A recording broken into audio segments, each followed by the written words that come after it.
প্রথমেই জানিয়ে দিব সংবিধান সংস্কার পরিষদের শপথ নেয়নি বিএনপি। জুলাই সনদ বাস্তবায়ন নিয়ে বিশাল জটিলতা। মন্ত্রিসভার শপথ অনুষ্ঠান বয়কট এনসিপির ৬ এমপির। রাজপথে নামবে জামায়াত এনসিপি। প্রথম শপথ নিয়েই জামায়াতের সঙ্গত্যাগ। শপথ গ্রহণ শেষে আওয়ামী লীগ নিয়ে যা বললেন রুমিন ফারহানা। রোজার মধ্যে সংরক্ষিত আসনের তফসিল ঘোষণার প্রস্তুতি নির্বাচন কমিশনের। বিএনপি থেকে সুযোগ পাবেন ৩৬ জন নারী, জামায়াত জোটে থাকছেন ১৩ জন। এবং সবশেষে দেখবেন প্রধানমন্ত্রীর শপথ নিলেন তারেক রহমান। কে কোন মন্ত্রণালয়ের দায়িত্ব পেলেন? এতক্ষণ শুনছিলেন সংবাদ শিরোনাম, এখন থাকছে বিস্তারিত। বিএনপির নবনির্বাচিত সাংসদ সদস্যরা সংবিধান সংস্কার পরিষদের সদস্য হিসেবে শপথ নিচ্ছেন না। আনুষ্ঠানিকভাবে দলীয় এই সিদ্ধান্ত জানান বিএনপির স্থায়ী কমিটির সদস্য সালাউদ্দিন আহমেদ। তিনি বলেন, তারেক রহমানের নির্দেশেই এই সিদ্ধান্ত নেওয়া হয়েছে। অর্থাৎ ৬৮% মানুষ গণভোটে হ্যাঁ ভোট দিয়েছে, অথচ বিএনপি নির্বাচিত হওয়ার পর তার পথ চলা শুরু করল জুলাই সনদকে উপেক্ষা করার মধ্য দিয়ে। ৫০% ভোট পেয়ে বিএনপি ৬৮% মানুষের মতামতকে উপেক্ষা করে সংসদে থাকতে পারবে, দেশ চালাতে পারবে।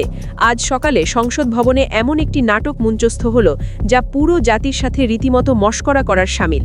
নির্বাচনে বিজয়ী বিএনপির নবনির্বাচিত এমপিরা ত্রয়োদশ জাতীয় সংসদ সদস্য হিসেবে ঠিকই শপথ নিয়েছেন। কারণ এমপি হলে ক্ষমতায় যাওয়া যাবে, চেয়ার পাওয়া যাবে, মন্ত্রী হওয়া যাবে। কিন্তু যখনই সংবিধান সংস্কার পরিষদের সদস্য হিসেবে শপথ নেওয়ার কথা বলা হলো, তখনই তারা বয়কট করলেন। দলের স্থায়ী কমিটির সদস্য সালাউদ্দিন আহমেদ সকালে হাতে একটি সাদা ফর্ম দেখিয়ে বললেন, সংবিধানে নাকি সংস্কার পরিষদের কোনো কথা নেই, তাই তারা শপথ নেবেন না। সালাউদ্দিন সাহেব হাতে ফর্ম দেখিয়ে জাতিকে জ্ঞান দিচ্ছেন, সংবিধান সংস্কার পরিষদ গঠিত হলে সেটা সংবিধানে আগে ধারণ করতে হবে। এই ফর্মটি তৃতীয় তফসিলে নেই। এগুলো সাংবিধানিকভাবে সংসদে গৃহীত হওয়ার পর আমরা শপথ নেব। এই সিদ্ধান্ত নাকি দলের ভারপ্রাপ্ত চেয়ারম্যান তারেক রহমানের নির্দেশেই নেওয়া হয়েছে। এর মানে কি দাঁড়ালো? মানে হলো, এমপি হওয়ার শপথ নিতে তাদের কোনো আপত্তি নেই, কিন্তু রাষ্ট্রের খোল নলচে পাল্টানোর যে ম্যান্ডেট জনগণ দিয়েছে, যে কারণে গণ অভ্যুত্থান হয়েছে, যে কারণে হাসিনা পতন হয়েছে, সেখানে তাদের চরম আপত্তি। সালাউদ্দিন সাহেব বলছেন বিএনপি নাকি সংবিধান মেনে চলছে এবং আগামী দিনেও চলবে। আরে ভাই, সংবিধান অনুযায়ী হাসিনাই তা এখনও বাংলাদেশের প্রধানমন্ত্রী। খুব ভালো কথা, সংবিধানের প্রতি আপনাদের এত দরদ। তাহলে আমাদের একটি সহজ প্রশ্ন আছে বিএনপি নেতাদের কাছে। জাতি জানতে চায়, সংবিধান সংস্কার পরিষদের কথা যদি সংবিধানে উল্লেখ না থাকে, তাহলে অন্তর্বর্তীকালীন সরকারের কথা সেই সংবিধানে আছে? সংবিধানে যদি এসব কিছুই না থাকে, এই নির্বাচনেরই বা বৈধতা কি? সংবিধানের কোথায় লেখা আছে ডক্টর ইউনূসের নেতৃত্বে একটি অন্তর্বর্তীকালীন সরকার দেশ চালাবে? কোথাও তো নেই। এটি এসেছে গণ অভ্যুত্থানের ম্যান্ডেট থেকে। তাহলে সেই অন্তর্বর্তীকালীন সরকারের অধীনে আপনারা নির্বাচন করলেন কেন? এটার বৈধতা কি? তখন তো সংবিধানের দোহাই দিয়ে নির্বাচন বয়কট করেননি। যখন ক্ষমতায় হালুয়ালুটি ভাগাভাগির সময় এলো, তখন সংবিধানের কোনো সমস্যা হলো না। আর যখন রাষ্ট্র সংস্কারের সময় এলো, তখন আপনারা থার্ড শিডিউল বা তৃতীয় তফসিল খুঁজছেন। এই দ্বিচালিতা দেশের মানুষ আর খাবে না। সবচেয়ে বড় মেইন বিষয়টা কোথায় হয়েছে জানেন? জুলাই সনদে। নির্বাচনের আগে বিএনপি নেতারা হাসি মুখে জুলাই সনদে স্বাক্ষর করে এসেছেন। সেই সনদে স্পষ্ট লেখা ছিল, নির্বাচিত সংসদ সদস্যরা প্রথম ১৮০ দিন সংবিধান সংস্কার পরিষদ হিসেবে কাজ করবেন। বিএনপির কাছে আমাদের প্রশ্ন, আপনারা যদি সংবিধান সংস্কার পরিষদের শপথ না করেন, তাহলে জুলাই সনদে স্বাক্ষর দিয়ে আসলেন কেন? আপনারা কি ভেবেছিলেন নির্বাচন পার হয়ে গেলে এই সনদের কাগজ ডাস্টবিনে ফেলে দেবেন? এই সনদকে টিস্যু পেপার হিসেবে ব্যবহার করবেন? জাতির সাথে কি মশকরা শুরু করেছেন আপনারা? সই করবেন একটা আর সংসদে গিয়ে পল্টি নেবেন আরেকটা। এই পলিটিক্স ২০২৬ সালে আর চলবে না ভাইয়ারা।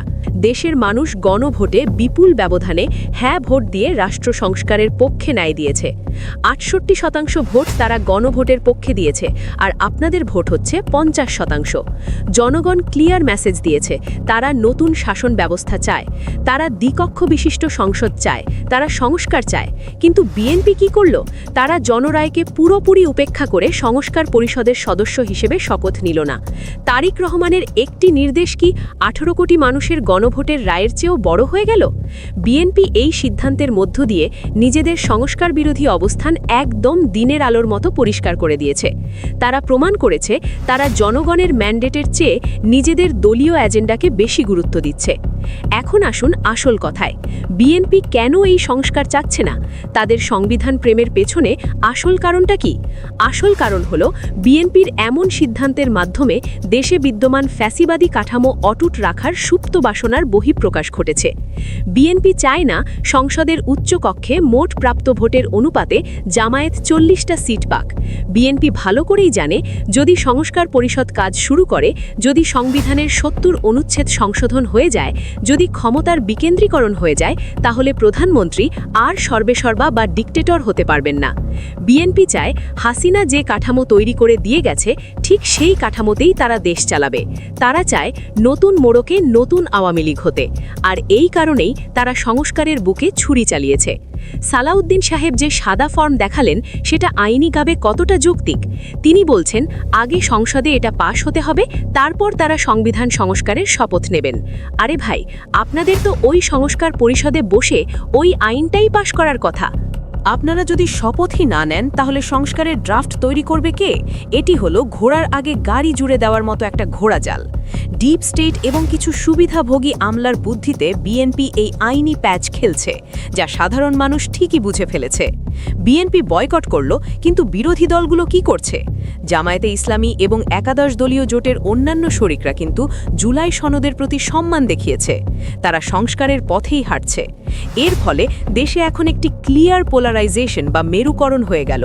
একদিকে থাকলো বিএনপি, যারা স্ট্যাটাস কো বা পুরনো ফ্যাসিবাদী সিস্টেম টিকিয়ে রাখতে চায়, আর অন্যদিকে থাকলো বিরোধী জোট এবং তরুণ সমাজ, যারা সত্যিকারের একটি নতুন বাংলাদেশ গড়তে চায়। বিএনপি এই একটি সিদ্ধান্তের মাধ্যমে পুরো তরুণ প্রজন্ম এবং জুলাই বিপ্লবের যোদ্ধাদের নিজেদের প্রতিপক্ষ বানিয়ে দিল। এখন বিএনপির এই সিদ্ধান্ত কি সহজেই মেনে নেবে জামায়াতে ইসলামী জোট? না, শুধু এমপি হয়ে চেয়ারে বসে থাকার কোনো খায়েশ তাদের নেই। তারা মনে করে সংস্কারবিহীন সংসদ অর্থহীন। যে সংসদ ফ্যাসিবাদী ব্যবস্থা ভাঙতে পারবে না, সেই সংসদে গিয়ে শুধু টেবিল চাপড়ানো আর বয়কট করার কোনো কাজ নেই। বিএনপি কি এখন নতুন আওয়ামী লীগ হয়ে সেই একই পথে হাঁটতে যাচ্ছে? তারা কি নিজেদের একঘরে করে ফেলার ঝুঁকি নিচ্ছে? খুব সোজা হিসাব, দেশে আবারও একটি ভয়াবহ রাজনৈতিক সংকট শুরু হতে যাচ্ছে। যে স্থিতিশীলতার জন্য মানুষ ভোট দিয়েছিল, সেই স্থিতিশীলতা আজ বিএনপির একগুয়েমির কারণে ধ্বংসের মুখে। সংসদ যখন অকার্যকর হয়, তখন রাজনীতি নেমে আসে রাজপথে। জামায়াত এবং এনসিপি তাদের দাবি আদায়ে রাজপথে নামবে, আর সরকারে থাকা বিএনপি প্রশাসন ও পুলিশ দিয়ে তা দমন করার চেষ্টা করবে। অর্থাৎ আবারও আন্দোলন, আবারও রাজপথে মারামারি, রক্তপাত এবং টিয়ার শেল। জুলাইয়ের ক্ষত এখনও শুকায়নি। এর মধ্যেই বিএনপি দেশকে আরেকটি সংঘাতের দিকে ঠেলে দিচ্ছে। এটা কি রাজনৈতিক বোকামি, নাকি সুদূর প্রসারী কোনো গোপন পরিকল্পনা? আমাদের সবচেয়ে বড় প্রশ্ন হলো, বিএনপি কি জোর করেই একটা অস্থিতিশীল সরকারের দিকে এগোচ্ছে? তারা কি পরিস্থিতি বুঝতে পারছে না? তারা কি হাসিনার পতনের কথা ভুলে গেল?